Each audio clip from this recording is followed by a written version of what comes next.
Good morning mga boss. Ito nga pala yung ginagamit ko ngayon, itong authentic golden boy sweater from AEJ. So hindi pa actually ganun tapos yung ano niya, pagmamold niya, pero pwede na, ginamit ko na. Kasi kailangan natin makahabol sa ano, no, national and local breeding. So ayan, pinarisan ko siya ng anim na inahin. Ayan o. Ito nga pala yung breeding pen ko. Oh, ayan. Oh. Nag-flock mating lang ako para ano, mabilisan lang. Pero meron din ako naka-battery case doon. Ang ginagamit ko yung 5K na Escolin sweater. Oh, ayan. Dito na rin po ang ranging ko. Ayan.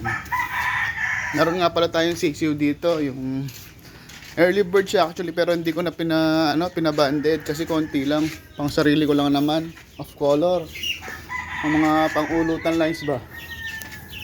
Ayan o. Ayan. Ayan. Ayan. Apat yung lalaki. Yung sa puti kasi di ko alam ang lalaki dito eh. Mahirap tignan ng lalaki pag puti. Ayan mga boss. Ito ang brooder ko.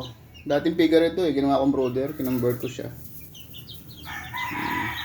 Sige mga boss. Salamat po.